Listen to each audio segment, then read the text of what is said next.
Olá, professora Edilene. Nós do Grupo 1, composto pelo Alexandre Saraiva, pelo Leandro Neto e por mim, Luca Narcon, iríamos te contar um pouquinho e fazer um resumo da situação socioeconômica da companhia Hering durante o período de 2018 até 2020. Mas, antes de começarmos e irmos para a parte de contabilidade, tem algumas características da empresa de vestuário brasileira que você precisa saber. Esperamos que goste. Atualmente, as lojas Hering ocupam a 74ª posição de maior varejista do país em termos de faturamento. Porém, antes de atingir tais marcas exuberantes, vale a pena recordar um pouco toda a história da Hering. Com sede em Blumenau, Santa Catarina, a empresa foi criada na década de 80 do século XIX pelos irmãos Bruno e Hermann Hering. Além disso, a empresa tornou-se febre entre os investidores a partir do ano de 1995, quando realizou seu IPO a fim de captar recursos. Adentrou na bolsa de valores sob sigla HGTX3. A empresa ainda é detentora da Hering Kids, da Disarm e da PUC, e possui como grande objetivo e foco ser reconhecida como a mais rentável e melhor gestora de marcas de vestuário. Por fim, a companhia tenta repassar para seus diretores e CEOs que a principal característica da empresa deve ser sempre desenvolver a marca, criar e comercializar produtos e serviços de vestuário com valor percebido e com foco sempre maior no cliente. Agora iremos introduzir um pouco de contabilidade ao nosso trabalho, ao analisarmos as demonstrações financeiras. Primeiramente, podemos destacar uma queda vertiginosa nas vendas durante o período de 2019 ao ano de 2020, chegando a um total de 28,6%. Este resultado impactou diretamente a receita de bens e serviços e de receita bruta, as quais foram puxadas negativamente e sofreram quedas de 44,3% e 29,9%, respectivamente.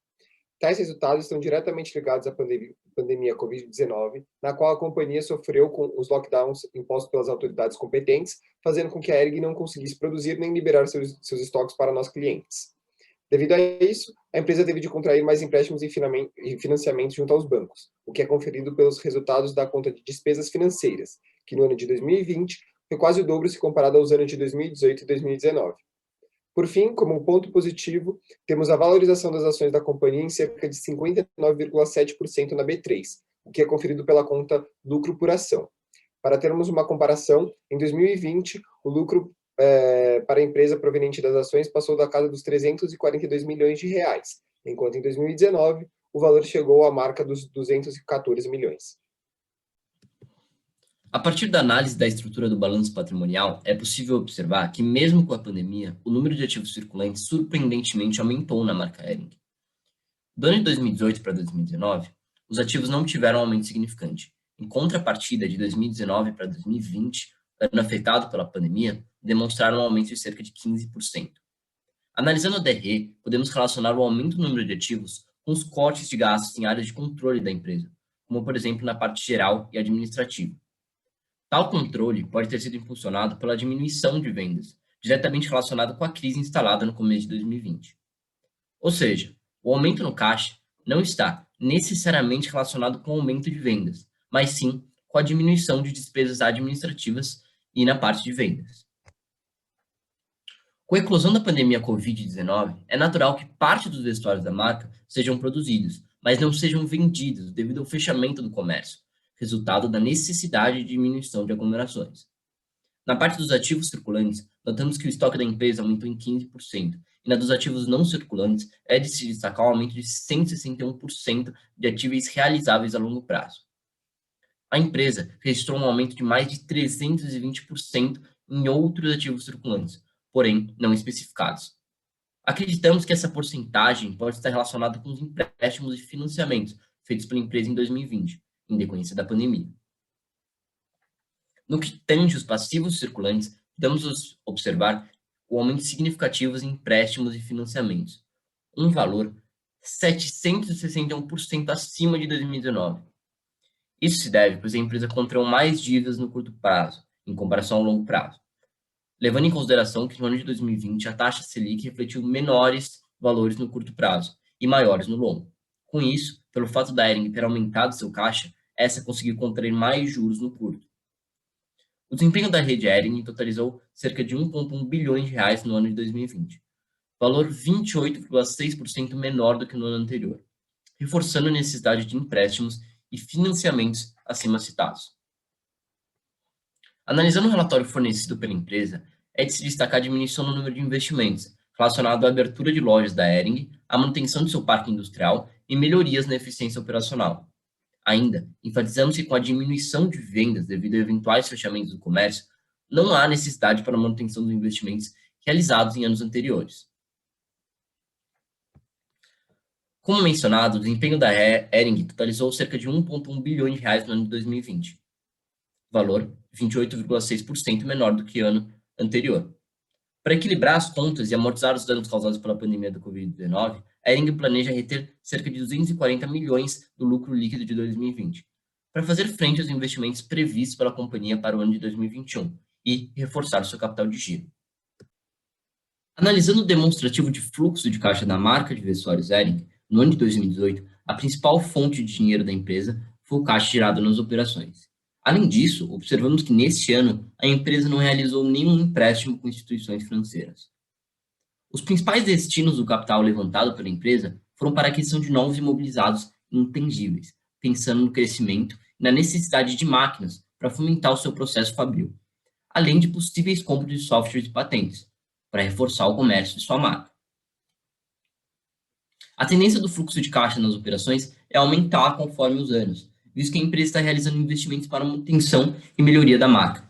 Tanto que, se observarmos a conta de estoques, concluiremos que no ano de 2018, seu total não foi suficiente para cumprir com as demandas. Dessa forma, é necessário a expansão para conseguir atingir todo o seu público consumidor.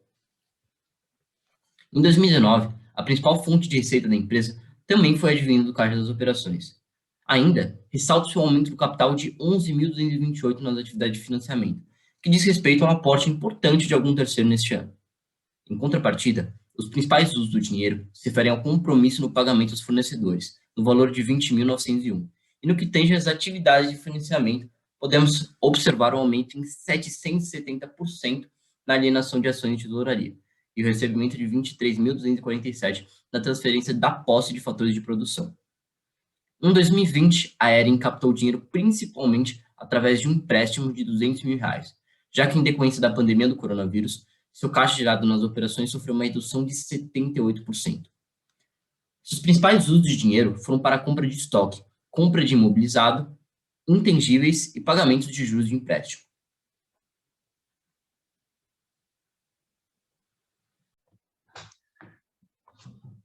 Bom, agora tratando um pouco sobre os indicadores financeiros da Hering, primeiramente é preciso ressaltar que, infelizmente, por a Hering estar inserida no setor de vestuário, e de acordo com o próprio site da B3, esse setor só possui ações da Hering e da Track and Field, não será possível comparar a companhia com seu setor de atuação. Além do mais, por a Hering produzir roupas para o público geral e a Track and Field produzir roupas esportivas, seus clientes são diferentes estilos e de classes sociais, que dificulta a análise entre as companhias.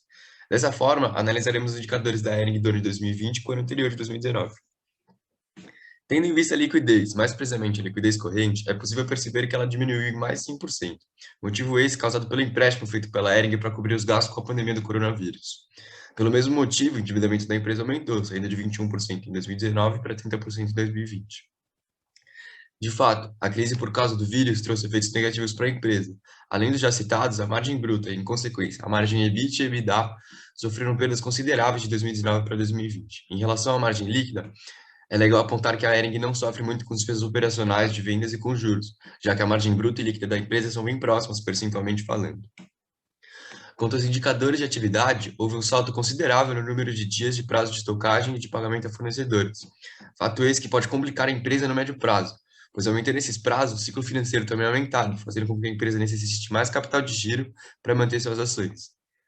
Por fim, falando sobre os indicadores relacionados aos acionistas da Hering, o ROI foi aumentado, pois além de a empresa ter contraído um empréstimo, utilizou suas reservas de lucro para conter danos econômicos decorrentes da pandemia, fazendo com que seu patrimônio líquido diminuísse. Assim, o lucro líquido se manteve estável, patrimônio líquido menor, ROI, sendo um dividido pelo outro, ele aumentou em 2020 em comparação com o ano anterior. Além disso, por esse motivo e por o caixa da empresa ter aumentado, lembrando que o caixa compõe uma parte do ativo da empresa, seu grau de alavancagem, de acordo com a análise do POM, também aumentou.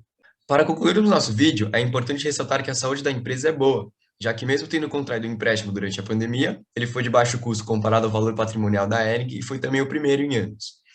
Além disso, de acordo com o relatório geral da administração, a companhia pretende fazer seu maior aporte em CAPEX da história em 2021, o que justifica o imenso caixa que a empresa possui. Por isso, a Hering é uma empresa consolidada no mercado e seus acionistas tendem a lucrar no longo prazo, haja vista a expansão dela.